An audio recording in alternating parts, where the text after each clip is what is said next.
و بچه لطفا لایو رو به اشتراک بذارید برای هر طلایی که فکر میکنی هم گروهیته هم فرکانسته و نیاز داره که این آگاهی ها رو بشنوه. درود و مهر و تک تکتون. خوش اومدید طلایان. خب بچه ها چند لحظه صبر میکنیم تا طلایان بیان و من همینجا دارم بچه ها براتون یه موسیقی شفاست، یادتون نره موسیقی شفاست. آهنگ هایی هستن، موسیقی هایی هستن که ما رو شفا میدن بچه ها. خب ما رو شفا میدن. مثلا یک آهنگی هست برای برون ریزی، برای گریه کردن، برای اینکه خودتو خالی کنی، قلبتو خالی بکنی. خب بعضی موقع ما نیاز داریم بچه ها واسه اینکه انرژی های منفی و استرس ها و یا ناخالصی ها رو از بدن خودمون بیرون کنیم، میتونیم گریه کنیم. مثل بارانی که میباره در طبیعت، گریه کردنم باریدن بر طبیعته. میدونید چی دارم بهت میگم طلا؟ به این صورت. و 4 فصل اتفاق میفته. فکرشو بکنید که مثلا موقعی که بارونیه مادر زمین داره گریه میکنه، داره خودشو پاکسازی میکنه و بعضی موقعا این لازمه بچه‌ها. میدونید چی دارم میگم؟ که بری پایین و نگاه کنی ببینی آقا تو جهان من، این جهان منه، تو این جهان من چه چیزاییه من باید دامپ کنم، بریزم بره. با گریه کردن تو خودتو خالی میکنی، سیستم داره خودشو خالی میکنه. خیلی جالبه بچه‌ها. یکی از طلایان نوشته من تو طبیعت میرم گریه‌ام میگیره. خب حالا یه آهنگی هست بچه اگه بذارم لایو میسوزه. خب این آهنگ رو برای سرخپوستاست، نگهبانان زمینه. من میدونی خیلی طبیعت دوستم و سرخپوستا رو دوست دارم و اینا، چون که اونا نگهبانان زمینن و من نگهبان نورم. میدونی چی دارم میگم؟ نگهبانان نور هستیم ما.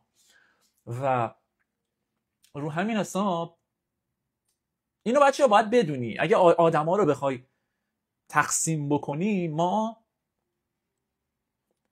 نژاد آریایی ها در واقع نگهبانان خورشید هستیم، بچه های خورشید هستیم. صرفا همه شاید نگهبان نباشن، میدونی چی دارم میگم، ولی بچه هاش هستیم، بچه های نور، فرزندان نور، از نور اومدیم. میدونی چی دارم میگم؟ به این صورت. خب من موزیک طلا، آهنگ طبیعتو برای بیرون ریزی. موسیقی شفاست و در گروه همراهان قبیله روح راهنما میذارم. موسیقی شفاست و این آهنگ شما رو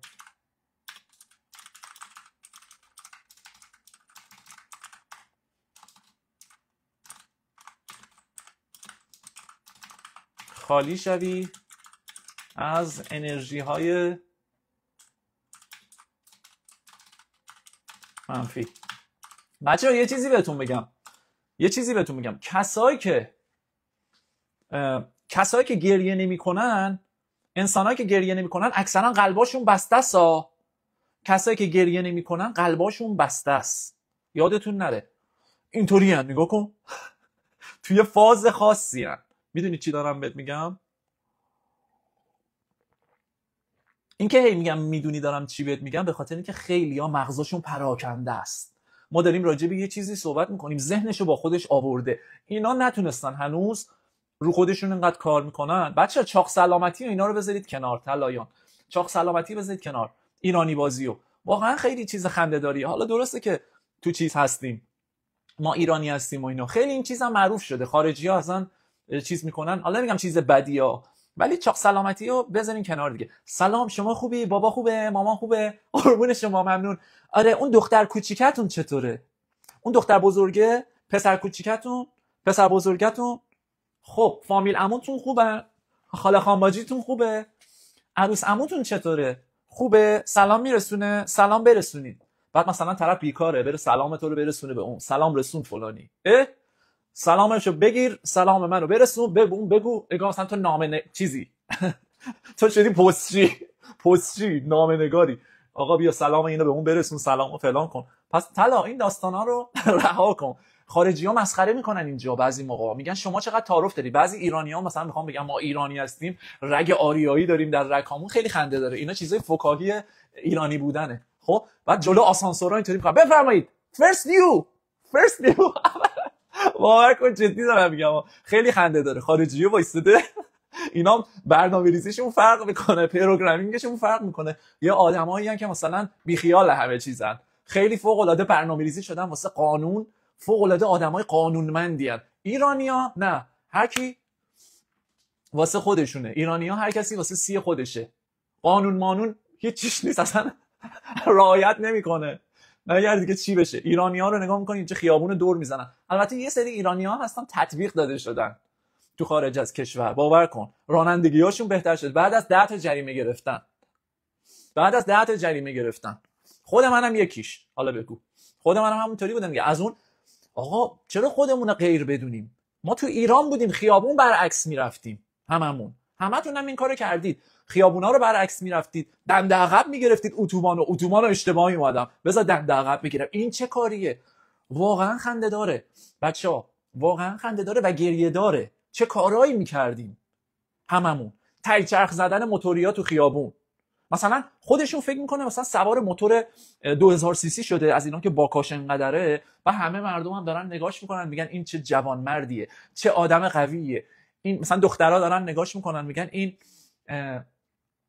شاه زندگی ماه و همه دارن قلبشون از سینه داره در میاد واسه این موتور سوار تک چرخزن. اینطوری فکر میکنه. برای همین چرا اگر تو این زندگی نبودی مطمئنا در زندگی دیگه‌ای بودی. موقعی که انگشت تو اینطوری میکنی به دیگران 3-4 تا انگشتش برمیگرده به خودت. اینو چند روز پیش آقا محمدی هم توی چتی که داشتیم لایومون داشتیم به من یادآوری کرد طلایم. خب عشق و نور به شما. پس بنابراین خودتو همیشه چیز نکن، مخفی نکن. نه من نبودم. آره خیلی حرکت ضایعی بود، ما نبودیم.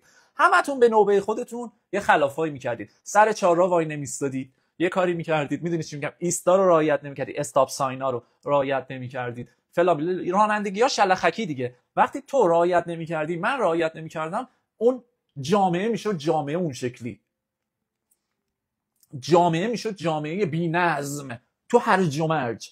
الان هم نگاه کنید بچه‌ها، ما باید شروع کنیم فرهنگ سازی کردن. من میخوام یه سریا بیان و شروع کنن فرهنگ رانندگی رو درست کنن. آقا بیا میکروفون رو دستت بگیر، گوشی تو دستت بگیر، متخصص راهنمای رانندگی شو، بیا به مردم آگاهی بده. ببین ما بدون لباس و درجه حرف همو قشنگتر قبول میکنیم، فرهنگ سازی میکنیم، شعور رو رعایت میکنیم، درس‌ها رو یاد میگیریم. خب چون رانندگی تو نشان شخصیت توه.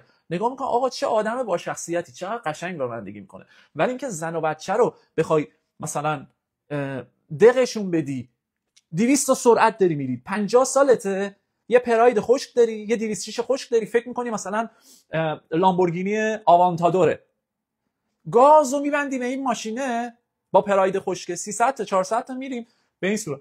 پس بنابراین بچه فرهنگو بعد ما خودمون درست بکنیم، جامعه رو. اگه میخوای زمین رو بهشت بکنی همین الان شروع کن، تو لحظه حال این حرکت ها رو بچه‌ها انجام بده. تو درست رانندگی کن، دیگران رو ول کن. نمیخواد تذکر بدی لعنت بهت که تو هر چی میکشم از توه. نه لعنت نکن، به خاطر که همه خودت هستن. لعنت ها تو این جامعه میچرخه، همه برمیگرده به خودمون. جادوها، جنبلا، حسودی‌ها، حسادت‌ها، اینا همه برمیگرده به خودمون. میکروفون بیسیم خیلی بده، اذیتم میکنه، وصل میکنم به خودم، فرکانسمو اذیت میکنه. میکروفون سیمی هم دارم، میکروفون سیمی، بذار سیمی وصل کنم.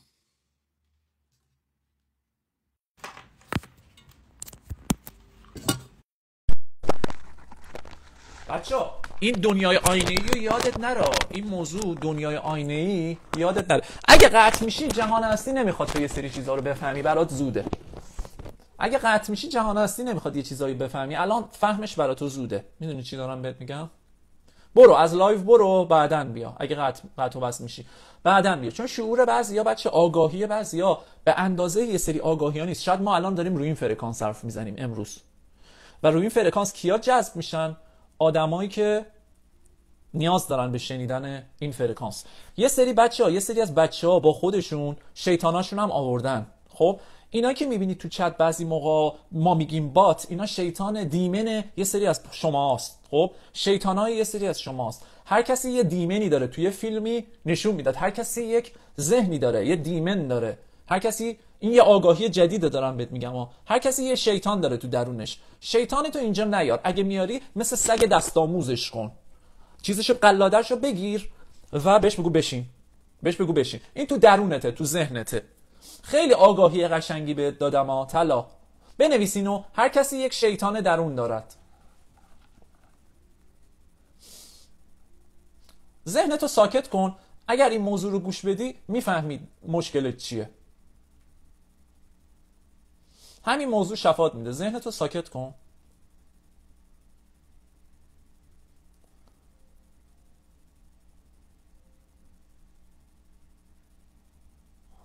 فرناز امیری، خیلی ذهنت مشغوله. بنویس این حرفی که دارم میگم رو بنویس. فرناز امیری رو از کانال بیرون بندازیم. هی کپی پیست میکنه نوشتهشو و هی وارد میکنه. هر کس یک شیطان درون داره. هر کس یک شیطان درون داره. شیطان درون ما ذهن کنترل نشده ماست. زندان درون شیطان درون ما ذهن کنترل نشده من است. در واقع روح، کانشسنس زیرش زندانی بود، زیر دستش زندانی بوده.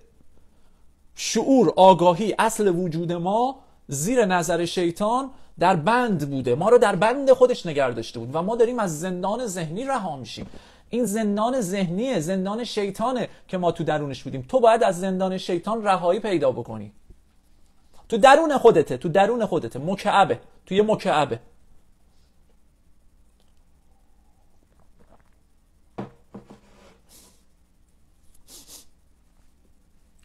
هر کسی یه شیطون درون داره بچه‌ها. سوال قشنگی پرسیدی، به موقع بود. چطوری کنترلش کنیم ساکت بشه؟ اول تو باید بفهمی که هر کسی یک شیطان درون دارد که شیطان درونه. بنویس شیطان درون هر کس به بیرونش انتقال پیدا می کند. شیطان درون هر کس در بیرونش هم هست. شیطان درون هر کس در بیرونش هم هست. ولی شیطان بعضیا تحت کنترله، شیطان بعضیا تحت کنترل نیست. یکی نوشته یه وقتایی گول میزنه. خب یه وقتایی گول میزنه. بچه‌ها یه دفتر خودکار بیارید، اینو بنویسید. یه نفر میخوام اینو بنویسه. سحر این جملاتو بنویس همه رو به من بده. من اینا رو ویدیوهای کوچیک میکنم که باهاش ایران و جهان رو شفا بدیم. این دانلودا رو که داره الان از منبع به من میشه رو اینا رو یادداشت کن، چون بچهای دیگه ممکنه خیلی تو ذهن باشن یادداشت نکنن. تو اینو حتما بنویس و به من تو تلگرام بفرست تا من اینو آگاهیای کوچیک کنم به بچه‌ها بدم. ما اسیر شیطان ذهنی بودیم. تو باید از این در ماتریکس همین شیطان ذهنیه. تو باید درشو باز کنی و وصل بشی و موقع که درو باز میکنی وصل میشی به کهکشان، به نامحدودیت متصل میشی، به نامحدودیت متصل میشی. فرار از زندان درون، از زندان درونت باید فرار کنی. این بزرگترین آزادی و ثروته، بزرگترین آزادی و ثروته. به خاطر که همه آدما تو شعورای پایین، خوب گوش کن، تو شعورای پایین، به خاطر خودت هم هست که اونجایی، به خاطر که تو شعور پایینی، تو آگاهی پایینی، زرنگی. بعضی مثلا فکر میکنن زرنگن. زرنگ بازی نباید دراری، باید تسلیم جهان هستی بشی. ببین زرنگ بازی دراری، جهان هستی که اینجوری میزنتت به در و دیوار. جهان هستی کیه؟ I am. اونم سیستم خودت توی. بعضی موقع تو فوش میدی، جهان هستی فلان فلان شده، پدرمو در آوردی، ولم کن، دست از سرم بردار. خودتی. جهان هستی زبانشو یاد بگیر، زبان جهان هستی یاد بگیر. آقا قوانین داره، زبون داره. مثل من بچه‌ها یه دونه پرنسس، یه حیوان خانگی داریم. دخترم شده. دختر من زبان خاصی داره. خب این زبان خاصش باید به زبان جهان هستی من متصل بشه، وگرنه اذیت میکنه. نه اون زبانو میفهمه نه من میفهمم. اون واسه خودش شروع میکنه شیش زدن. واسه خودش شیش زدن یعنی چی؟ شروع میکنه تو هرج و مرج بودن و هی هرج و مرج درست میکنه و من که تو نظممو دیوانه میکنه. برای همین ما باید گدلانگ بشیم. ما باید با همدیگه زبان همدیگه رو بفهمیم. بهش میگم نکن بکن، بفهمه نکن بکنو، نخور بخور، فلان کن فلان نکن. اینم ما مثل پرنسس میمونیم و جهان هستی مثل خدا میمونه، صاحب ما میمونه، مسئول میمونه که اون جهان هستی هم خودت هستی. چیزی به غیر از یگانگی وجود نداره. و زیر دست ما چیه؟ میتونه ذهنمون باشه. میتونه ذهنمون باشه. تو ذهنو میگیری ازش استفاده میکنی. حالا ذهن چیه؟ ذهن از کجا اومده؟ اگه تو یک کلمه بخوام بهت بگم، ممکنه که ذهن به هوش مصنوعی و به کامپیوتر متصل شده باشه، یه تکنولوژی باشه. ذهن یه تکنولوژی باشه. این یک دانلودی از جهان هستی و از دیواین به من. خب از دانشمندان میخوام که بیشتر روی این موضوع کار بکنن و بفهمن. خیلی از دانشمندان ممکنه فهمیده باشن، ولی این یه دانلودی از روح راهنما به شما که شبکه ذهنی متصل به شبکه تکنولوژی. میدونی چی میگم؟ تو جهان هستی که به واسطه اون ما هستی رو داریم تجربه میکنیم، به واسطه تکنولوژی. حالا فکر کن مثلا عینک زدی، عینک تکنولوژی زدی، مثل اپل ها. تو اپل میری یه سری عینک ها، بچه‌ها اگر نمیدونید من بهتون بگم، یه سری عینک ها هست به نام عینک، بهتون بگم، واقعیت مجازی.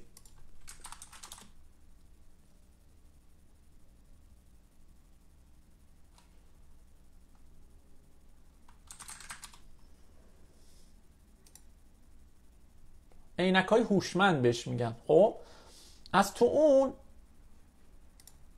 ریالیتی رو میتونی یه جور دیگه ببینی. نگاه کن اینجا رو،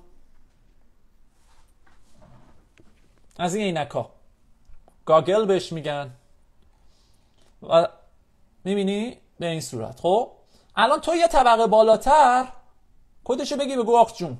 میدونی چی دارم میگم؟ وقتی میمیری هم عینک رو از چشت در میاری، عینک رو از چشت در میاری. اوه چه عجب واقعی بود، عجب واقعی بود. وای کدشو گرفتی بگو آخ جون. پس الان که اینجا هستی درست بازی کن، درست بازی کن. نه من ترس دارم، من خیلی میترسم، من از ارتفاع میترسم، من از فلان میترسم، من از فلان میترسم. یعنی چی؟ از چی میترسی؟ بیا بیرون از زندان ذهنی، بیا بیرون. زندانبانا درو وا کردن واسه همین الان. زندانبانا درو همین الان برات باز کردن. درو باز کن، بیا بیرون، خودت رها کن از ترسا. خودت از ترسا رها کن. لولویی وجود نداره تو رو بکشه بخوره. لولویی وجود نداره. اون لولویی که وجود داشته، تو بعضیا میگن بابا لولو وجود داره، لولو همینجاست، لولو همینجاست، لولو وجود داره، لولو همینجاست. خب لولو وجود نداره. لولو رو خودمون به وجود آوردیم با بی‌نظمی در دنیای آینه‌ای. با بی‌نظمی در دنیای آینه‌ای من بد کردم، تو بد کردی، ما تجاوز کردیم، ما بد کردیم، ما قضاوت کردیم، ما غیبت کردیم، ما دروغ گفتیم، ما دل شکستیم، ما زباله ریختیم تو طبیعت، ما گند زدیم به طبیعت. با همین گندکاری‌های ما آدمای ناآگاه، دنیای آینه‌ایه، همه چی برمیگرده به خودمون. حالا الان داره راه حل داده میشه توسط خدا، توسط جهان هستی به زبان داره جاری میشه، به شما میرسه که این کلیده. این کلید رو پخش کنید، تمام لایت ورکرها این کلید رو در دنیا پخش کنید، در ایران پخش کنید و نجات بدید مردم رو. زمین رو پاکسازی بکنید، زمین رو پاکسازی بکنید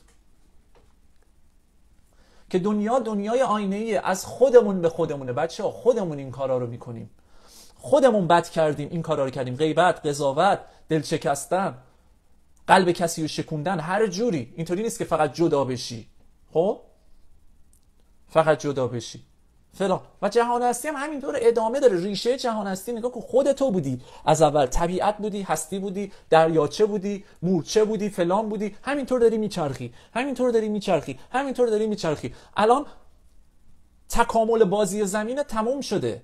میدونی چی دارم بهت میگم؟ و داریم میریم به سمت انسانیت.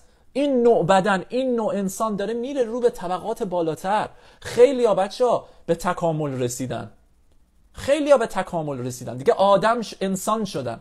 اگر انسان شده باشی، آدم خوبی شده باشی، اون پنجه‌های شیطونی تو دیگه مردم رو با چنگ نزنی، مردم رو غارت نکنی، چاقو نزنی به مردم، قانون رو رعایت بکنی، درست باشی، درست رفتار بکنی، مال کسی رو نخوری، خودت شروع کنی پول درآمد داشتن برای خودت.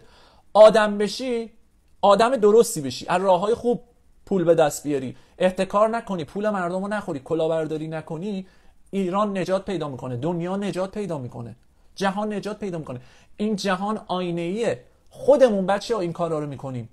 ما مردم هستیم که این کارا رو میکنیم. وقتی که ما این کارا رو میکنیم، خلافا رو میکنیم، هی میریم تو سکس و هی میریم تو شهوت و هی میریم تو عرقخوری و هی میریم زیاده روی، مواد مخدر و زیاده روی، کثافتکاری، ایشونوش، فرتیلیتی. خب یه الهه داره بچه‌ها، ما یه الهه جنسی داریم. اصلا الهه اون طبقه، مثلا اسمش نمیذارم کثافتکاری، ولی اون طبقه جنسی یه طبقه است، همه رابطه جنسی دارن. میدونی چی دارن؟ همه اونایی که دارن رابطه جنسی انجام میدن همه تو اون طبقه هستن. طبقه فکری ذهنی، یه فرکانسه، یه ارتعاشه، یه جهانه. اون طبقه، حالا ما نمیگیم طبقه بالا یا پایینه، ولی طبقات مختلفی وجود داره، تبادل انرژی داره انجام میشه. یه طبقه هست همه دارن غذا میخورن، استرس دارن. میدونی چی؟ اینا هر کدوم رنگای، تیفای رنگای مختلفی داره، طیف نوری رنگهای مختلفی داره تو بک‌گراند هستی، تو پشت هستی، تو پشت قضیه. دارم من نظر متافیزیکی برات واز میکنم. متافیزیکی. تا حالا کسی اینطوری تو ایران آگاهی دانلود نکرده که این آگاهی ها رو به صورت زنده به شما بده. خب به این صورت جهان هستی آینه خودته. بد نباش، آروم میشه. جهان هستی آروم میشه. فقط بگو معذرت میخوام، لطفا مرا ببخش، سپاسگزارم، دوست دارم، آقا من تسلیمم، دیگه کثافتکاری نمیکنم، اون کارا رو نمیکنم. اگه هنوز داری کثافتکاری میکنی، مردم رو آزار میدی، اذیت میکنی، بعضیا نمیدونن که دارن کثافتکاری چیه، نمیدونه، طرف تو این شعور نیست که بدون آقا چیز چیه. بگویت گفتم غیبت، قضاوت، دل کسی رو شکوندن، پول کسی رو خوردن، کلاهبرداری، داری کار میکنی، احتکار، بیش از حد کم فروشی، زیاد فروشی، نمیدونم، میدونی چی دارم بهت میگم؟ همه چی باید رو عدل باشه، عادلانه خودت باشه، خودت قانونی، خودت قانون و مستری، آقای خودت و قانون خودت هستی، خدای این جهان خودتی. You are the law and master. اسلام چی میشه؟ I self law and master. نه این اسلام عربی حرف میزنن، نه اون اسلامه، نه. اصل اسلام کلمش یعنی چی؟ یعنی من خودم قانون جهان هستی هستم و من خودم ارباب جهان هستی هستم. یه روزی کتاباش رو میشه این اسلام واقعی، نه اون ادیانا. اصلا دین نیست، یه کتابه، یه راه و روش بوده که مثلا توی این راه و روش یه کوچولوشه که بچه‌ها رسیده به این کتابا، میگه خوک نخورید، فلان نخورید، چیز نخورید، باقیشو براشون قاطی کردن. در جنگ نهرین نمیدونم چیکار کنید، در جنگ فلان چیکار کنید، چون دستکاری میشه تو طول تاریخ دیگه. واقعیت هم توش داره. 7 آسمان رو آفریدیم، 7 آسمان رو چیکار کردیم، فلان اینا. بعد اضافه میکنن والله و فلان و فلان و الله و چیز و الله خدایانه. مثلا الله اگه بگیم یه نفر یه دونه است، این یه دونهه، خب یه نفره. آقا اگه این یه نفر باشه، خدای الکترومغناطیس باشه، اگه ما بگیم فقط این خدا وجود داره، این کفره. میدونی چرا؟ به خاطر که همه تو کل هستی خدا هستن. خود تو هم خدا هستی. اگه بگی یه دونه، و در اصل all is one, one is all. همه چیز یک چیز همه چیزه. فقط کله که خدای اصلیه. شعور کلیه که خدای همه چیزه. و ما کاری که باید بکنیم بچه‌ها، ما جمع میشیم با همدیگه یک شعوری رو درست میکنیم. الان شعور نوریان به واسطه و به لطف آگاهیایی که لایت ورکرها دارن بهشون میدن، سپاسگزار از همه نوریان، از همه لایت ورکرها. بچه‌ها من به نوبه خودم از همه کسایی که نور پخش میکنن تشکر میکنم که ایرانو نجات دادن، زمینو نجات دادن، تا اینجا آوردن ایرانو، تا اینجا آوردن. فقط این آگاهی‌ها رو هم گوش بدید. هر کدوم از این فرکانس‌ها به دردتون میخوره، به مخاطبین خودتون تو شبکه‌های خودتون انتقال بدید تا ایرانو ما شفا بدیم. ایران الان خیلی شفا گرفته، ابعادش اومده بالاتر، بعدش اومده بالاتر. خب و پایان این رنجا، پایان این هرج و مرج‌ها موقعی که انسان آگاه میشه. بچه‌ها هر کسی یه شیطانی داره، اینی که گفتم هر کسی یه شیطون داره، هرچی ما شیطونا رو تحت کنترل قرار میدیم، اینا که فوش میدن تو چت و اینا کمتر میشن. اینا که چون دیمن انسان هان دیگه، دیمنایی هن که تو درون توه، شیطونایی هن که تو درون توه، از شبکه ذهنی میان. ایجنت اسمیتان، اگه دقت کرده باشه تو فیلم ماتریکس، نیو آخرش از ایجنت اسمیتا فرار کرد، رفت به آسمون. یعنی چی؟ اون به چه معنی؟ یعنی ارتعاش خودشو برد به آی ام، به کل رسون، به بالا برد رسون، که در اونجا دیگه ذهن وجود نداشت، چون ذهن تو طبقات پایینه، خیلی تو طبقات پایین تره، خیلی پایینه. میدونی چی دارم بهت میگم؟ پایین تر از ماه، جایی که ما آگاهی اصل وجود انسان هست، نمیتونه در اون مقام باشه. بنابراین موقعی که ذهنتو خاموش میکنی با روح تو به پرواز در میاری. با روح چش درون رو وا میکنی و شروع میکنی هستی واقعی رو از تو درون دیدن با چشم بسته. موقعی که چشمو رو این دنیا میبندی، رو ذهن میبندی، چشمو تو اون دنیا باز میکنی. بنویسینو. چشممو که رو دنیا میبندم، چشممو تو دنیای اصلی باز میکنم. سحر این جمله رو بنویس. موقعی که چشممو رو این دنیا میبندم، چشم اصلیمو تو دنیای اصلی باز میکنم. چشم واقعیمو تو دنیای واقعی باز میکنم. روح راهنما از خدا اومد، از دیواین اومد. روح راهنمایی وجود نداره.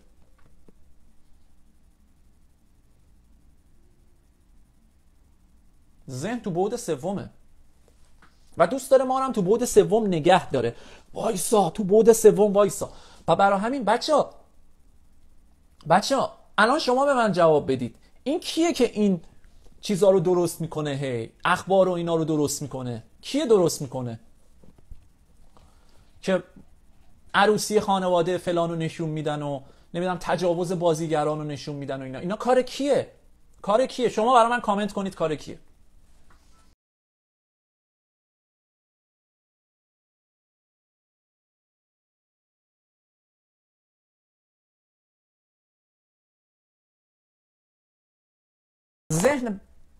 ذهن کلا چیزیه که باید در خدمت تو باشه. تو باش تو عشق باشی و در خدمت تو باشه، نه اینکه علیهش باشی، دشمنش باشی یا اون دشمن تو باشه. با ذهنت دشمنی نکن. تو از ذهنت میتونی استفاده کنی. تو با استفاده از ذهنت خلق میکنی. تو با استفاده از قده پینالت دانلود میکنی رو سطح ذهنی و تو درک میکنی، به تو میرسه. تو پایینتر، تو جهانهای پایینتر که تو وجود داری، به تو کانکت میشه و به تو میرسه. رو صحنه ذهن در میاد، تو قلب میاد، صدای از یه کانال دیگه وارد میشه. وقتی از روح میاد، از ذهن میاد، صدای ذهنی تو سر تو میشنوی. مثلا صدایی که سناریو واسه خودش درست میکنه. تو باید متخصص ذهن بشی که چطوری من ذهنمو آروم بکنم. میدونی چی دارم بهت میگم؟ باید متخصص بشی که چطوری ذهنتو آروم بکنی، چطوری ذهنتو نگاه بکنی. اولین قدمی که باید انجام بدی اینی که باید ذهنتو نسبت به وجودش باید آگاهی داشته باشی که کدومه. ذهن من کدوم از این دوتاست. ذهن من کدوم از این دوتاست. با ذهنت دشمنی نکن، ازش استفاده کن واسه خلق به اندازه‌ای که نیاز داری. به اندازه‌ای که نیاز داری. زیاد جهانتو شلوغ نکن. یه جهان داری، خب جهانتو مثلا هی داری شلوغ میکنی، بی نظم میکنی، چیزایی که لازم نداری. و بچه‌ها جهان هستی یه بار به من یه صحنه خیلی قشنگی نشون داد. یه بار رفتیم تو خونه یه خانومی از سمت شرکتی که توش کار میکردم. خب رفتیم تو خونه یه پیرزنه شونه تخم مرغا رو گشته بود رو هم دیگه، خالی خالی خالی خالی خالی پر کرده بود، گذاشته بود رو هم دیگه. بعد تمام نوشابه خانواده ها رو نگر داشته بود، تمام دب شیشه‌ای ها رو نگر داشته بود. میدونی چی دارم میگم؟ درای شیشه‌ای. بعد بچه‌ها مثلا قدیما رو که نگاه می‌کردی، خونه مامان بابا رو اینا رو نگاه می‌کردی، بعضی از مامان باباام این کارا رو می‌کردن. خب مخصوصا زنایی که نیچری بودن، بیشتر نیچری میدونی این چی که یعنی طبیعتی بودن، کسایی که بیشتر از طبیعت اومده بودن این کارا رو می‌کردن. میدونی ساده زیست بودن خیلی. مثلا میدونی چی دارم بهت میگم؟ انسان از اون خونه ها میاد دیگه، از اون خونه ها میاد، از اون چادر زدن تو طبیعت میاد، تبدیل میشه به آپارتمان نشین و شهرنشین و انسان مدرن میشه. بعد نگاه میکنی بعضیا تو شبکه اجتماعی، نگاه میکنی بعضیا مثلا تشریفات آنچنانی دارن و اشکالی هم نداره، ولی خب تشریفات آنچنانی درست میکنن. و بعد دیگه بگم خدمتت که میدونی چی دارم بهت میگم؟ به این صورت. ولی تو بالانس باشید، تو چیز باشید، مثلا به این صورت. بعد حالا نمیخوام زیاد بشکافم، ولی مثلا اگه نگاه کنید تو حیوانات خانگی، خیلی تو حیوانات خانگی شروع میکنن مثلا موقعی که حیوانو میارن تو خونه، شروع میکنن مثلا خیلی حیوانه رو از وحشی بودنه درش میارن. مثلا بعضیا دیگه آرایش میکنن، لباس عروس تن حیوانه میکنن، لباس عروس تن حیوان، کفش پاش میکنن. بابا دیگه سگه بنده خدا باید بره بیرون گراندین کنه رو زمین، کفشی چی پاش میکنی؟ کفش پای سگ میکنن و از این جور کارا. میدونی چی دارم بهت میگم؟ باید بالانس رو حفظ کنی. میدونی چی دارم بهت میگم؟ زیاد نباید از بالانس خارج بشی. و من یه سری ویدیو راجع پتام، تجربیات خودم با پرنسس در لحظه حال که با هم دیگه داریم زندگی میکنیم و هستیم و اینا، این تجربیات رو با شما به اشتراک بذارم. اگه موافق باشید ویدیو براتون میسازم. درس زندگی هم میده به آدما بچه‌ها، خیلی درس زندگی میده. اینا رو میخوام باهاتون به اشتراک بذارم. کسایی که تو فرکانسش هستن استفاده بکنن حتما. چه فایده هایی داره، چون هر چیزی یه فایده ای داره. یه سری مضرات هم داره فایده ها، ولی فایدهاش باید بالانس باشه با مضرات که نداره. منظورم مشکلاتشه، چالش‌ها، پشت چالش‌ها. به این صورت بنابراین بچه‌ها ذهنو برگردیم به ذهن. مقوله ذهنو باید در خدمت تو باشه. اگه زیاد بهش رو بدی خدمتو ازت میگیره و آگاهی هم ازت مخفی میکنه. بده من آگاهی ها رو مخفی میکنه، رو آگاهی ها رو میپوشونه و خیلی مواظبه که یه موقع تو به این آگاهی ها دست پیدا نکنی. و این آگاهی ها مثل خاکستری زیر تو ژن ما، تو درون خون ما ایرانی ها هست و اینطوری قلقل میکنه، میزنه بیرون. یه نفر آگاه میشه و این یه نفر آگاه شروع میکنه همه رو آگاه کردن که هی بلند شید، راهش اینه و ذهن دیگه دستاشو ول میکنه، از رون سرزمین میره. اگه قدیم هم بخوای نگاه بکنی میبینی که میگن نور پیروز است بر ذهن، بر تاریکی میگن، ولی تاریکی همون ذهنه دیگه. خب تاریکی صرفا همون ذهن نیست، به مغناطیسمون هم متصله. مغناطیس به بخش شبکه مغناطیس ما. خب به این صورت. خب با این ویدیو، با این آگاهی خیلی ها شفا میگیرن و شفا گرفتن از این لایف. هر کی نگاه کنه شفا میگیره واقعا. خیلی آگاهی. ببین مغز بازه داره این چیزها رو دانلود میکنه. خب الان شما درگیر چه چالشایی در لحظه حال هستید؟ بله لایو ذخیره میشه، نگران نباش حسین جان، به لایو میرسی. همه این لایو رو میبینن، ما این لایو رو نمیذاریم که کسی چیز نشه، چون ما میخوایم مطمئن بشیم همه شفا میگیرن. تو یوتیوب هم میذاریمش.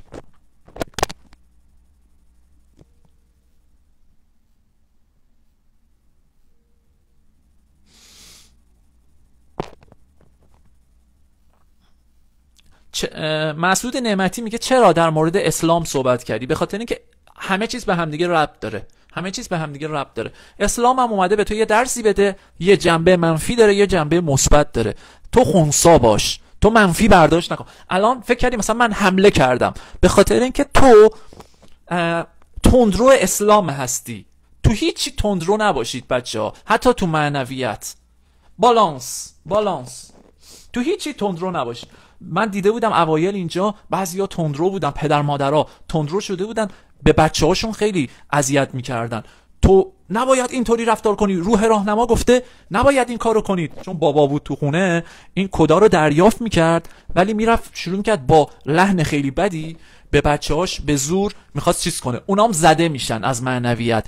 اونا میگفتن ای تو روح راهنما که این چیزا رو میاد به شما یاد میده. خب ببین داستان اسلام هم همین میشه. اگه تند رو داشته باشیم، شما بری تند روی کنی، راه خدا رو میخوای یاد بدی دیگه. تو فکر میکنی راه خداه. خب و همه راههای رسیدن به خداه. خب همه راه رسیدن به خوده. خدا کیه؟ خود اصل خدا رو پیدا کن. چون به مسلمونا میگی خدا کجاست، اینطوری میکنن.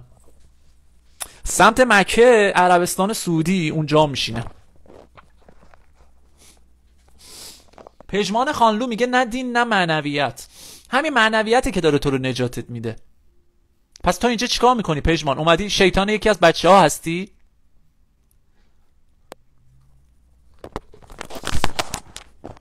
به این صورت تعادل تو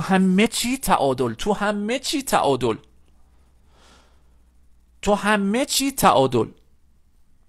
حرف منو نمیفهمی مسعود جان، تو هم شیطان یکی از بچه‌ها هستی. من عشق میدم به تا لحظه‌ای که بیدار بشی.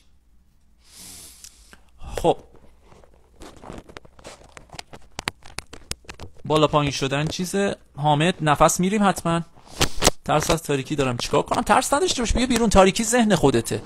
با ترسات روبرو شو. وقتی با یکی از ترسات روبرو میشی، هی میای میبینی هیچ چی نیست. من دارم بهت میگم پشت ترست هیچ چی نیست، آسیب نمیبینی. پشت ترست آسیب نمیبینی. این بهترین شفایی که من میتونم در مورد ترس بهت بگم و بدم. پشت ترست هیچ نیست. من با ترسام روبرو شدم. تغییر خیلی خوبه. پشت ترس تغییره و خیلی خوبه. ذهن میگه اوه تغییر نکنی یا تغییر بده، پدرت در میاد. تو برو دنبال تغییر. برو دنبال تغییر باش، تو بهترین میشی. گردنم گرفته چند روزه، چیکار کنم؟ برو دوشه، کارایی که خوشاینده برات بکن. معمولا من اگه گردنم بگیره بهش عشق میدم اول. خب ببین فرکانس به سر نمیرسه، اینجا رو سفت کردی، ریشه‌شو پیدا کن، ببین برای چی خودت سفت کرده بودی که اینجا گیر کرده بوده انرژی. خب ببین که چیز چیه، علتش چیه. بچه‌ها چون خیلی ذهنشون رو با خودشون میارن، انرژیمون خیلی خورده میشه، نمیتونیم سوال جواب پاسخ بدیم. خب خیلی‌ها دیمناشون رو با خودشون آوردن اینجا، آدم ذهنی اینجا زیاده، نمیتونیم همه رو نجات بدیم الان. خب خیلی هرج و مرج توی کامنت ها. بریم یه تنفس انجام بدیم، با کامنت های بسته بهتر میتونیم بچه‌ها رو ذهناشون رو رام کنیم. در واقع بچه‌ها مربیان آگاه رام کنندگان ذهن‌ها هستن ها. مربیان آگاه، روح‌های آگاه رام کننده ذهن دیگران هستن و افسارشو میده، میگه بیا عزیزم، افسارش دست خودت باشه، اینطوری راهش ببر، اینو اینطوری راه ببر. تو خیابون داری میری، خب از سواری اینو بعد اینطوری بکشی تا این استاپ کنه، کداشو بگیر. اینا رو ذهنه. خب ذهن رو چطوری خاموش کنیم؟ اولین کاری که میکنی ذهن رو خاموش بکنی بچه، به خاطر که همه چی ماییم، اون شیطان هم ماییم. یه سریا هستن از این چیزا سود میبرن، از این هرج و مرجا سود میبرن که خود ما هستیم، تو خود ما هستن. دلار رو بالا پایین میکنن، طلا رو بالا پایین میکنن، شاید بازار رو بالا پایین میکنن، تاثیر میذاره دیگه تو همه چی. میدونی چی میگم؟ روغن و گوشت و ماست و چیزایی که فلانه بالا پایین میکنن، همشون خود ماییم. آدم باشی، وگرنه اینا کارماش برمیگرده به خودتون، به خود برمیگرده. اگه صدای منو میشنوی این کارا رو نکن. خب پس بنابراین طلا، بریم برای خاموشی ذهن رو تحت کنترل داریم، ضعیفش کنیم. چطوری ضعیف میکنیم ذهن رو؟ تنفس. شروع کن تنفس کردن، در پنجره رو وا میکنی در حد تعادل، هوای تازه بیاد. شروع کن نفس عمیق کشیدن. هر موقع دستمو این شکلی کردم، عضله لگن شکمتو سفت کن. اگه جدیدن اومدی تو لایو من، حتما این کارو انجام بده. ببین این امضای روح راهنمای، فوت، چطور بهت بگم، نمیگم فوت کوزه‌گری، فوت مستریه. خب این حرکت تو رو از جهان پایین، از زمین ذهنی، از قفل ذهنی که به سرت زده شده، قفله رو وا میکنه. حتی یه بارم اگه انجام بدی، انگل کشی میکنه، تو درون تو انگل کشی میکنه. این کار رو انجام بده، خیلی خاصیت داره. نمیتونم اگه بخوام خاصیتشو بگم 1 ساعت بعد اینجا حرف بزنم. اکسیژنیت میکنه تمام سلولای بدن تو رو، برق و اکسیژن میده. لامپ سلولای تو رو شارژ میکنه و روشن میکنه. بازم بگم بهت یا نه؟ تا همینجا فعلا خوبه. شروع کن انجام دادن. 3 2 1 تنفس دهانی.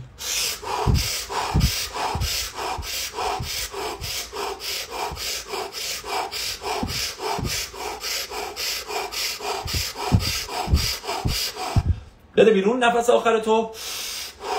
بده بیرون. حالا عمیق بکش تو.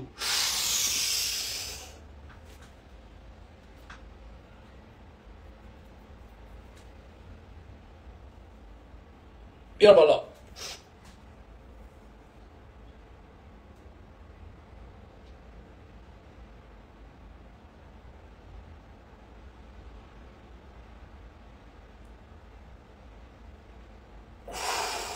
رها کن.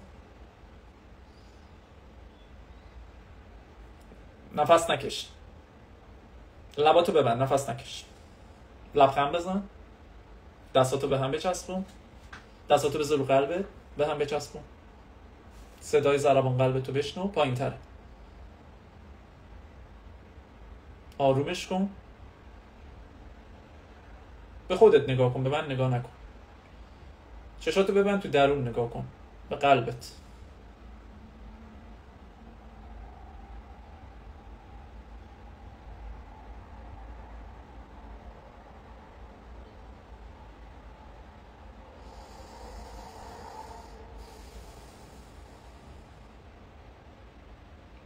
یه نفس دم و بازدم بگیر.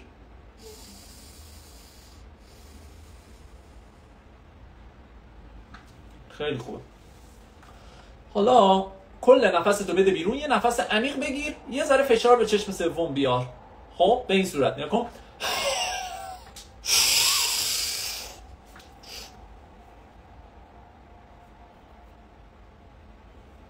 لگن و شکمو صفر کن، آروم انرژی بیار بالا، برسون به سرت.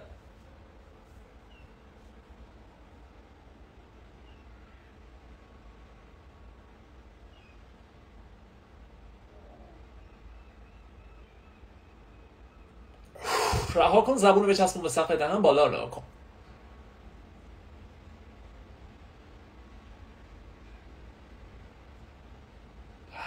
تپش قلبه که میزنه میاد این بالا، لامپ مامپو روشن میکنه، آنتن رو روشن میکنه. خب در چه حالی طلا؟ الان حالت چطوره؟ با همین یه دوست تنفس.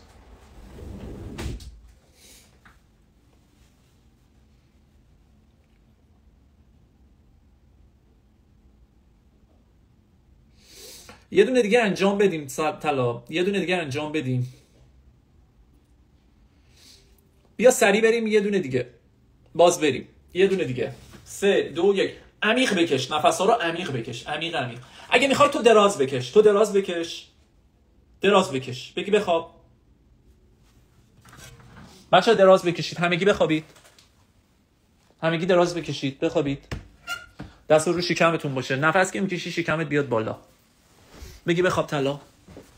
اینطوری خوابیده، دستت رو شکمت باشه، شروع کن نفس کشیدن طلا. یا کن نفس که میکشی شکم بیاد بالا، شروع کن. دم بازدم، دم بازدم. جهان هستی ببین پشتم. شروع کن طلا.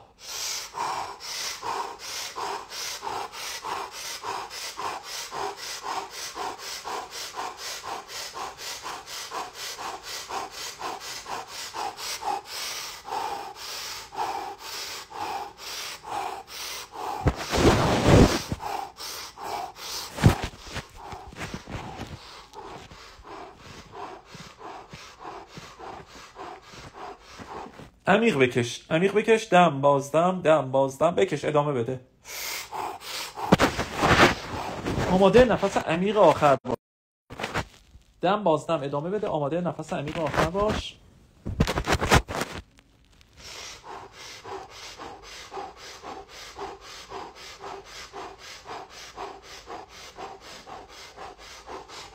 نفس رو کامل بده بیرون. یه نفس عمیق بکش، نگردار، لگم رو شکم صفر کن.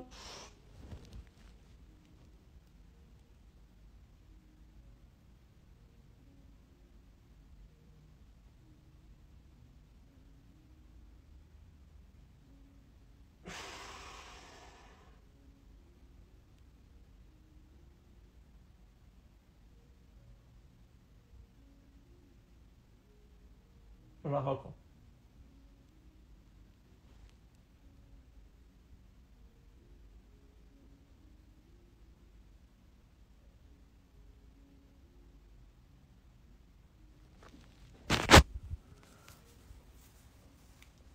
در همین لحظه حال باش، نمیخواد هیچ جا بری، کاری نداری برای انجام دادن.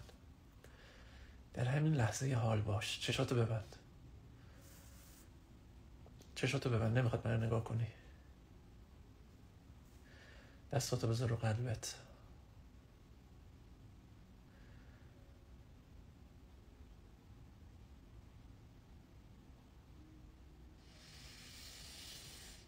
بخواب یکم، هیچ کی باید کار نداره اینجا، بخواب.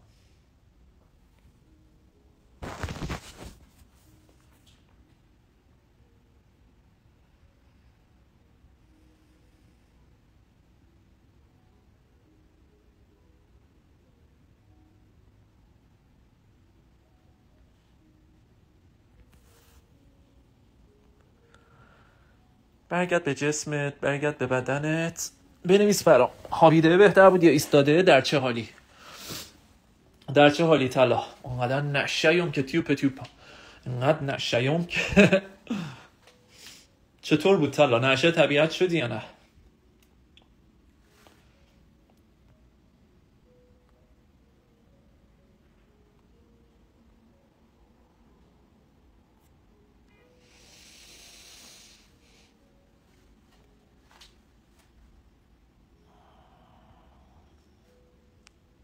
به به، حالی به حالی شدی نه؟ حالی به حالی شدی.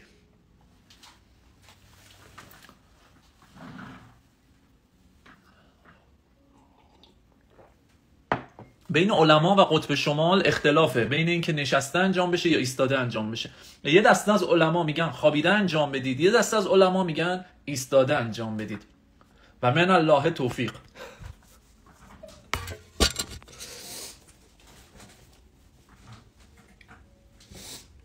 من به نمایندگی خدا در این مکان و در همه مکانها، فیلم رضا مارمولک بود.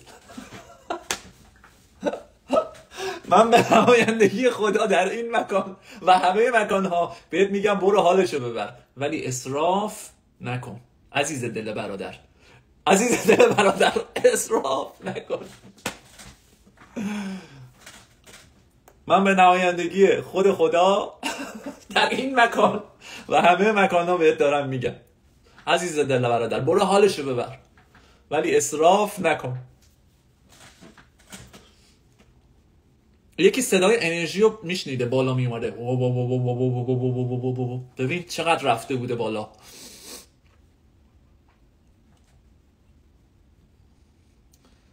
عزیز دل برادر، اندالله خداوند فرصت بدهد که ما به شما خدمت کنیم. مرسی عزیزم. بچه واقعا زبانشون همینطوری ها، زبونه مثلا یه جوری زبونه این که اونطوری باشی اینطوریه. نمیخوام مسخره بکنم ولی جالبه، هر چیزی زبان خودشو داره. وکیلا با زبان لگالیست صحبت میکنن، با زبان قانونی صحبت میکنن، تو نمیفهمی اصلا چی میگن. قاضیا، وکیلا اندل مطالبهش کنید، فلان کنید، چیکار کنید. از این ور میای مثلا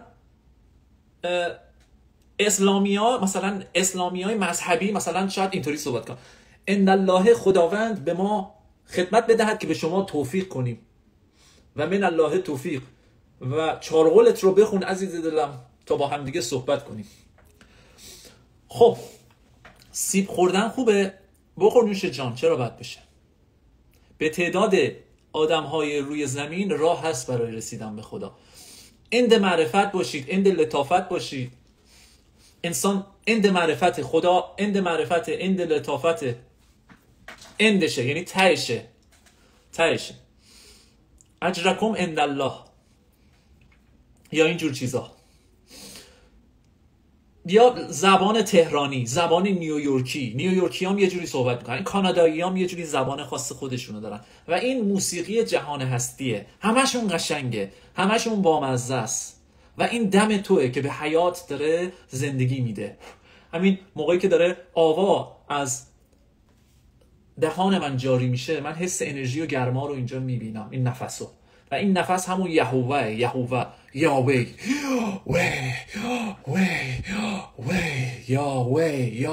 حالا بعضیا میگن آقا یاوه هر چیزی که تو درونه بیرونه، نفهمیدن اینا. میگن یاوه یه خداه. درسته که یاوه یه خداه، خدای نفسه که من هستم. همه چی تویی، همه چیز تویی. کدشو بگیر. اینا فرا آگاهیه. همه چیز منم. I am that I am and that is enough. من هستم و این کافی است. I am that I am and that is enough. و اینم فرکانس منه. فرکانس من اگه میبینی شما تو فرکانس من هستید. با فرکانس من شفا بگیرید بچه‌ها تا جایی که میتونید. با فرکانس من شفا بگیرید. خیلی ها شفا پیدا کردن. استفاده کنید از آگاهی‌هایی که من بهتون میدم. استفاده کنید. فرکانس من فرکانس خنثای جالبیه. هر کسی فرکانس جالبی داره. شما هم هر کدوم فرکانس‌های خیلی خاصی دارید. فرکانس‌های همتون خیلی قشنگه. قطره ای از اقیانوسیم و وقتی همه با هم هستیم یک اقیانوس هستیم، یک خدا هستیم. The God I am. یکی هستیم، یکی. خب بیایم بچه‌ها سپاسگزاری کنیم و لایو رو ببندیم. سپاسگزارم ای جهان هستی بابت آگاهی امروز. سپاسگزارم بابت چنلینگ امروز. سپاسگزارم. دیواین، مادر دیواین، دیوان، ای دیوان سپاسگزارم. ای عالم هستی، ای دیواین. دیواین، دیوان، دیوان یعنی همون دیگه، شنیدی طرف می‌نویسه دیوان فلان، دیوان فلان. دیوان یعنی همون دیواین، الهی، اون انرژی کل زیبای هستی، اون انرژی بالا، هوشمندی هستی. این جمله رو هم بنویس حتما سحر.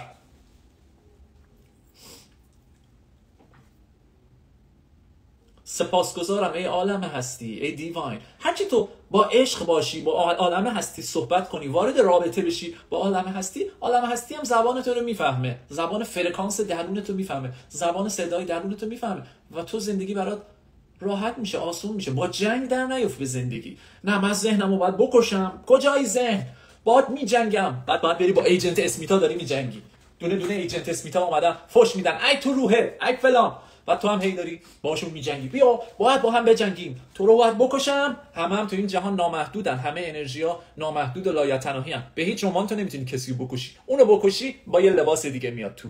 هیچ کس اینجا تو این جهان نمیتونی بکشی. هر کیو بکشی زنده میشه دوباره. کسی نمیمیره. مرگی تو این جهان وجود نداره. فقط انرژیشون یه حالت به حالت دیگه ای تبدیل میشه. برای همین نیفت به جنگ. من باید شوهرمو بکشم. این مرتیکه روانیه. من باید زنمو بکشم. این خیلی غیرتیه. خیلی عشق داره نسبت به من. من باید نمیدونم بچه‌هامو بکشم. اینا خیلی شیطونن. من باید برم نمیدونم پشه رو بکشم. مگس رو گوسفندو باید بکشم. حالا کاری به طبیعت ندارم. ولی کلا طبیعت کلا حواست باشه چطوریه طلا. آی ام در آی ام. با خواهری که غیبت میکنه چیکار کنیم؟ چون تو داری غیبت‌های اونو میبینی، شاید تو مگه قاضی غیبت شناسی؟ ولش کن، رهاش کن. تو خودتو درست کن. تو خودتو بالاتر ببر. تو فرکانستو بالاتر ببری، از اون طبقه خواهره میای بیرون، وارد فرکانس خوبان میشی. مثل همین جایی که الان هستی، فرکانس خوبان. اگه شما این کانال اینترنت داری، به تو متصل، داری انرژی و فرکانس خوب میگیری، بدون که تو تحت حمایت منبع هستی، تحت عشق جهان هستی. به خاطر که من از طرف منبع اومدم دارم به تو این آگاهی رو میدم، شفا دارم میدم. شکرگزار باشید، سپاسگزار باشید. برای من نه، برای کل هستی که داره این آگاهی رو میده. منم وسیله‌ای کرده برای این موضوع. منم رسانه‌ای کرده، یک سیم کرده، یه سیم. برای این شکرگزار باشید. این سیمی که این فرکانس داره توش رد میشه. این اینترنتی که جاریه. میدونی چی دارم بهت میگم؟ اینترنتی که جاریه، آب و برقی که وصل، انرژی که تو این خونه هستش، آب و برقش فلان. این بابت این انرژی شکرگزار باشید. بابت کانال، بابت این فرکانس سپاسگزار باشید. همین. سپاسگزارم ای جهان هستی، سپاسگزارم، سپاسگزارم، سپاسگزارم ای کل هستی، سپاسگزارم، سپاسگزارم. دوستت دارم خدایا. تمام کارماهای گذشته، حال آینده مرا ببخش. سپاسگزارم، دوستت دارم، سپاسگزارم، دوستت دارم، سپاسگزارم، دوستت دارم. از ذهن هم سپاسگزاریم، از سیاهی هم سپاسگزاریم برای خلق، برای اینکه برای وجودش، به خاطر اینکه اگر نبود ما الان به این مقام نمیرسیدیم، الان در این نقطه نبودیم که بخوایم بفهمیم چه استفاده هایی ما میتونیم از ذهن بکنیم، باش میتونیم خلق بکنیم. از انرژی مردانه، زنانه سپاسگزارم، از انرژی خنثی سپاسگزارم، از جان جانان سپاسگزارم، از کل سپاسگزاریم، از کل سپاسگزاریم. بنویس طلا، از کل از با دلت بنویس، با قلبت بنویس، سکوت کن، فقط با قلب و دلت بنویس. سپاسگزارم، از کل سپاسگزارم، از کل، از هوشمندی کل سپاسگزارم. در ارتباط باش، سکوت کن. داره می‌نویسه من فلان جاش درد داره. برای چیه؟ سپاسگزار نیست. تو خودت بیا سپاسگزار شو، عمتو ولش کن. سپاسگزار باش. حواستو طلا نده این ور اونور. حواست فقط به اینجا باشه. مگه من تو اونجا ننوشته بودم ذهناتون رو خاموش کنید بیاید تو؟ نمیتونید، دست خودتون نیست. خیلیاتون کلاس لازمید، کلاس لازم دارید بچه‌ها، آموزش باید ببینید. از کل سپاسگزارم. تو با کل در ارتباط باش، دیگه با هیچ چی نمیخواد در ارتباط باشی. قوانین هستی رو نوشتم، قوانین هستی رو پین کردم تو کانالم. برو 5 تا قانون اصلی رو پیدا کن تا 12 تا قانون اصلی رو ویدیو کنم. 12 تا بعد 5 بریم رو 12 تا قانون. چون به ترتیب قانون داریم دیگه. قانون اول جهان هستی the all is the one, the one is the all. همه چیز یک چیز است و یک چیز همه چیز. اون یک چیز جهان هستی داره خودشو تجربه میکنه. جهان هستی داره خودشو تجربه میکنه. نگاه کن اینجا رو، جهان هستی خودشو داره درس میده. نگاه کن، یه مار آورده از اون ور، از اون ورم خودشه. حتی اونی که تو فکر میکنی خودتی هم خودش. نگاه کن، خیلی بامزه است این عکس‌ها. نگاه کن، خدا خودش هم مار شده هم آدمک شده. قانون اول جهان هستی. خیلی خوب بود این مثاله که نشون دادم. دیگه کدشو نگرفته باشی دیگه باید بری دیگه. من کدشو نگرفتم، برو تو باید بری سوم اکابر، باید بری کلاس اول اکابر. من کدشو نگرفتم، باید بری. تنفس بریم خواب باشیم. ما تنفسمون هم رفتیم طلا.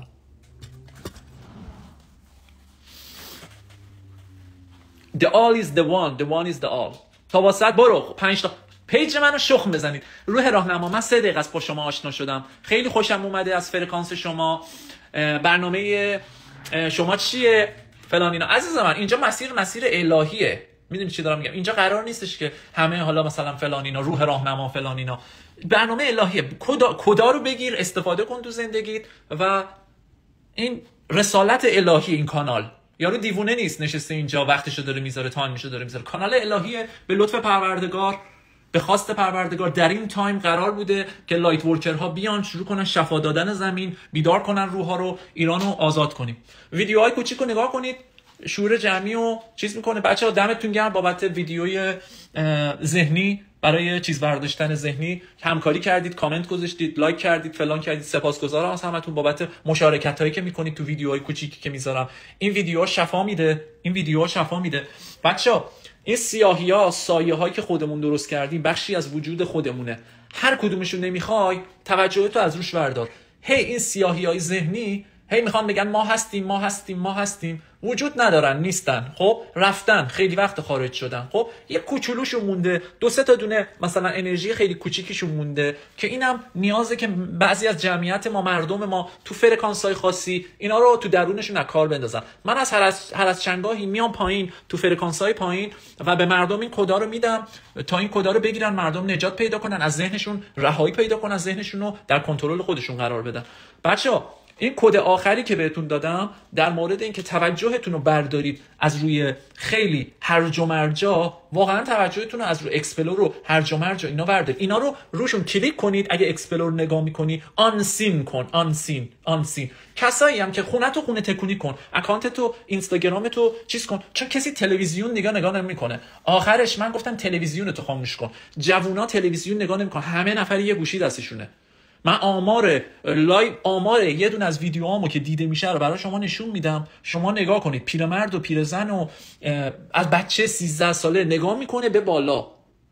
خب بعضیا که مثلا شعور و آگاهی خاصی ندارن رد میکنن ویدیو. اسکیپ ریت، همه اینا رو مینویسه، ریت رد شدن چقدره و کیا مثلا رد میکنن. طرف از نظر ذهنی فقط دنبال مثلا قضاوت نمی‌کنیم، قضاوت نکن، دنبال چیزای خنده‌داره، این چیزای چرت و پرت. بعضیا دنبال چیزای مثلا جنسی ان، یه چیزی بیاد ما ببینیم، یه زن خوشگلی بیاد ما ببینیم، یه ذره ارضای درونی بشیم. هیچ قضاوتی نمی‌کنم، اما در لول‌های مختلف مردم دنبال انرژی ان، یه چیزی باشه منو سیر کنه. بعضیا دنبال خوراکی ان، میرن نگاه میکنن و همه چی هم به هم دیگه ربط داره. همه تو فرکانس‌های خاصی ان، دارن از هم توی شبکه ماتریکس تغذیه میکنن تو کانال‌های خاصی. از میون همه اینا شما دنبال تکاملی. خسته شدم، میخوام نجات پیدا کنم، کلید تکامل به من بده، من برم بالاتر. جهان هستی تو رو نگاه میکنه. اگه درسات تموم شده باشه، لیاقتشو داشته باشی، تو این کانال‌ها تو رو نگه می‌دارت، تو دوره‌های شفا شرکتتون میده و شما رو شفا میده، شما به ثروت نامحدود جهان هستی متصل بشید و شفا بگیرید. عوضی که مثلا چون همه چی به هم دیگه ربط داره دیگه. معنویت به همه چی ربط داره. معنویت به کار در خانه ربط داره. معنویت برای اینکه به بیزینس خودت باشی ربط داره، انرژی تو ندی به این و اون. معنویت به طلا و نقره ربط داره، به مس ربط داره، به تمام فلزات ربط داره، به مواد معدنی ربط داره. معنویت به شیمی ربط داره، معنویت به ریاضیات ربط داره، معنویت به روح ربط داره، به جسم ربط داره، به همه چی. ببین تمام شاخه ها زیر شاخه معنویته، دیواینه، بعدش دیواینه، الهیه. دیواین که میگن طرف دیوانه شده، دیوانه خودش شده، دیوانه الهی شده. دیوان ما رو دیوانه خطاب میکنن به خاطر که دیواین شدیم. دیواین آهنگه براتون میذارم، دیوانو دیوانه ریرا دیوانه ریرا. اون آهنگه داره برای دیواین داره میخونه، برای کل داره میخونه. ای هستی کل، ای زیبایی کل، ای هوشمندی کل هستی. دیوانو دیوانوه دیوانه ریرا دیوانه ریرا. و زندگی یک آوای موسیقیه. بعضی موقع ممکنه فالچ باشه ها، چون همش فرکانس دیگه، فرکانس داره بالا پایین میره، ترومپت هستی، فلوت هستی داره میدمه، مثل بابا طاهر اوریان به قول ساسان، مثل آواز یک هندی که داره فلوت میزنه و ماری داره بالا میاد، مار کندلینی انرژی داره بالا میاد. این نشانه هستی. بنازم به این دانلود. آیا کسی که بیداری معنوی رو تجربه کرده ممکنه دوباره بره توی تاریکی؟ بله، موقتی. اگر بره سریع برمیگرده بالا، با سرعت تمام برمیگرده بالا. تاریکی بخشی از جهان توه. یینگ و ینگ، علامت یینگ و ینگ رو بندازید، بخشی از وجود توه. دائم میری تو تاریکی. اصلا شنبه روز تاریکیه، شنبه روز ساترن روز تاریکیه. هوای جهان من نگاه کن. Let there be light. خورشید ناگهان تمام ابرها کنار رفتن و خورشید اومد بیرون. تمام ابرها کنار شکافته شدن و خورشید بیرون زد. آفرین که کلی رقصیدی فاطمه. تاریکی بخشی از نوره، شفا میده، تو رو با سرعت کشتو میکشه، میری به سمت نور.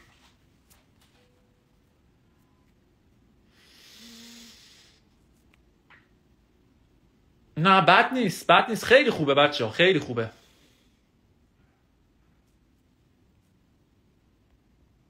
خونسا باشید، طلایان خونسا باشید، خونسا باشید به ذهن خونسا باشید کاملا.